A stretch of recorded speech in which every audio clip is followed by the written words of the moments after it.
ഔദ്യോഗിക പത്രസമ്മേളനമാണത്, കോൺഗ്രസിൻ്റെ പത്രസമ്മേളനമാണത്. ഇതിന് അദ്ദേഹം പറഞ്ഞ രണ്ട് കാര്യങ്ങളേ ഉള്ളൂ. എന്ത്? രണ്ട് റിപ്പോർട്ട് പുറത്തുവിടണം. ധൈര്യമുണ്ടെങ്കിൽ പിണറായി വിജയൻ നാളെ പുറത്തുവിടട്ടെ.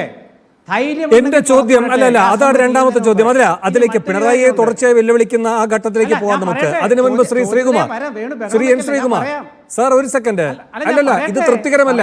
അങ്ങയുടെ മറുപടി തൃപ്തികരമല്ലാത്തതുകൊണ്ടാണ് ഉപചോദ്യം എന്ന നിലയിൽ ചോദിക്കുന്നത്. അങ്ങയെ തടസ്സപ്പെടുത്തുകയല്ല. ഇവിടെ ഡൽഹിയിലേക്ക് പോയാൽ കേരളത്തിൽ ഒരു കാര്യങ്ങളും പറയാൻ പറ്റില്ല എന്ന് എന്ത് പരാധീനതയാണ് ഒരു പൊതുപ്രവർത്തകന്, ഒരു രാഷ്ട്രീയ നേതാവിന്? അതും അദ്ദേഹത്തിന്റെ ഭരണകാലത്തെ പറ്റി ഉയർന്ന ചോദ്യങ്ങൾക്ക് മറുപടി പറയാൻ. ഇനി 21 വർഷത്തിന് ശേഷം അദ്ദേഹം ആക്റ്റീവ് അല്ലാതിരിക്കുന്ന കാലഘട്ടത്തിൽ പറയാൻ ബാക്കി വെച്ചതാണോ അത്? ഇന്നൊരു കാര്യം കൂടി പറയുകയുണ്ടായി.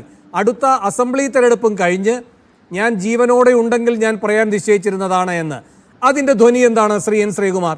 ഇപ്പോൾ അടുത്ത നിയമസഭാ തെരഞ്ഞെടുപ്പ് എന്ന് പറയുന്നത് കോൺഗ്രസിനെ സംബന്ധിച്ച് ജീവൻ മരണ പോരാട്ടമാണ്, അല്ലേ? അവിടെ കോൺഗ്രസിന് കിട്ടാവുന്ന ഏറ്റവും വലിയ രാഷ്ട്രീയ ആയുധം മുഖ്യമന്ത്രിക്കെതിരെ പറയാൻ കഴിയുന്ന ഒന്ന് തനിക്ക് നൽകാൻ കഴിയുമെങ്കിൽ അതിപ്പോഴാണ് നൽകേണ്ടത്. അടുത്ത അസംബ്ലി തെരഞ്ഞെടുപ്പ് കഴിഞ്ഞിട്ട് അത് നൽകാം എന്ന് പറഞ്ഞാൽ അതിൻ്റെ അർത്ഥം കോൺഗ്രസിന് ഗുണകരമാകാൻ പോകുന്ന കാര്യങ്ങളല്ല ഞാൻ പറയാൻ പോകുന്നത് എന്ന് തന്നെയല്ലേ? നോക്കൂ വേണു, കോൺഗ്രസിൻ്റെ പ്രവർത്തക സമിതി അംഗവും കേരളത്തിലെ കോൺഗ്രസിനെ ഇന്നും രാഷ്ട്രീയം വിട്ടിട്ടില്ല ഞാൻ എന്ന് പറഞ്ഞുകൊണ്ട് നയിക്കുന്ന ഒരു നേതാവാണ് എ കെ ആന്റണി. അദ്ദേഹം പറഞ്ഞ കാര്യങ്ങൾ നിങ്ങൾ പറയൂ. നിങ്ങൾ ആ പത്രസമ്മേളനം വീണ്ടും അത് കാണിക്കുക, ലൈവ് കാണിക്കുക.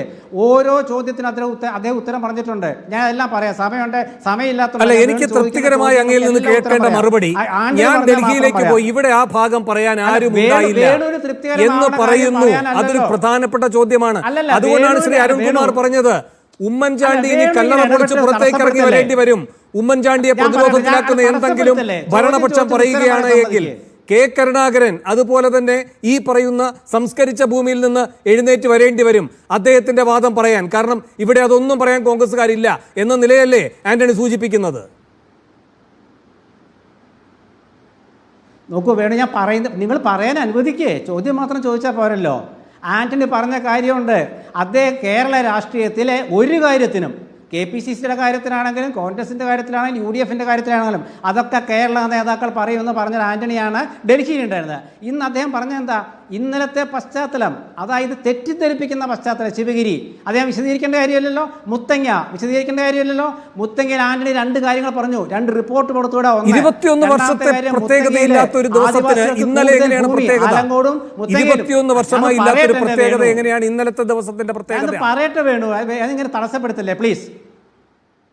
മറ്റു കാര്യങ്ങളിലേക്കാണ് പോകുന്നത്. എന്റെ നേരിട്ടുള്ള ചോദ്യമാണ്, 21 വർഷം കാത്തിരിക്കാമെങ്കിൽ ഇന്നലത്തെ സംഭവത്തിൽ അദ്ദേഹം പ്രകോപിതനാകുന്നത് എന്തുകൊണ്ട്? ചോദ്യം ഞാൻ കേൾക്കുന്നില്ല